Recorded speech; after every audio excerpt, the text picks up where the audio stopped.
Aujourd'hui, les prestations sociales et les impôts dépendent de la composition du ménage. Vous pensez que c'est une bonne chose? Regardons la situation pour trois couples qui souhaitent se marier. Un couple sans revenus, un couple très aisé et un couple de classe moyenne. Géraldine n'a aucun revenu. Elle touche 439 euros de RSA par mois. Gabriel est lui aussi au RSA et touche le même montant.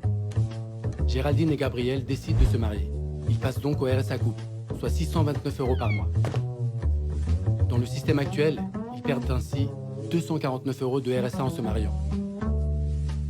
Cacher un lien conjugal est d'ailleurs l'une des principales sources de fraude aux allocations. Dès lors, les services sociaux effectuent souvent des contrôles pour vérifier qu'une colocation ne cache pas une vie de couple, portant ainsi atteinte à la vie privée. En revanche, pour les plus riches, c'est l'inverse. Jamila a un très gros revenu. Avec 20 000 euros net par mois, elle fait partie des 1% les mieux payés en France. Elle paie 6 965 euros par mois d'impôt sur le revenu. Elle se marie avec Jean-Marc, qui décide de ne pas avoir d'emploi salarié. Suite au mariage, Jamila diminue son impôt de 1 422 euros par mois. En effet, le quotient conjugal divise par 2 le revenu du couple avant d'y appliquer le barème progressif de l'impôt. Il permet donc de réduire fortement l'impôt quand les écarts de revenus sont importants. Ainsi, en se mariant, Géraldine et Gabriel ont perdu 249 euros par mois, tandis que Jamila et Jean-Marc ont gagné 1 422 euros. Donc, lors d'un mariage, le système actuel sanctionne les plus précaires et avantage les plus riches. Et pour les classes moyennes, qu'en est-il? Henri, qui gagne 4 000 euros net par mois, se marie avec Hélène qui est au RSA. Grâce au quotient conjugal, l'impôt que Henri paye diminue de 333 euros par mois. Mais Hélène perd son RSA, car le système estime que c'est à Henri de répondre à ses besoins.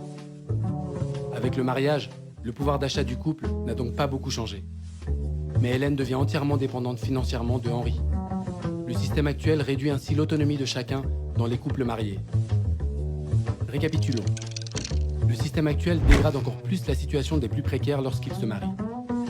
Pour fonctionner, le système actuel doit s'immiscer dans la vie privée des personnes. Pour les plus riches, au contraire, le système actuel incite à se marier, car il réduit significativement leur impôt. Enfin, le système actuel crée un rapport de dépendance entre les conjoints, le plus souvent au détriment de la femme. Le revenu de base, parce qu'il est universel, inconditionnel et individuel, permet de répondre à tous ces problèmes. Explication.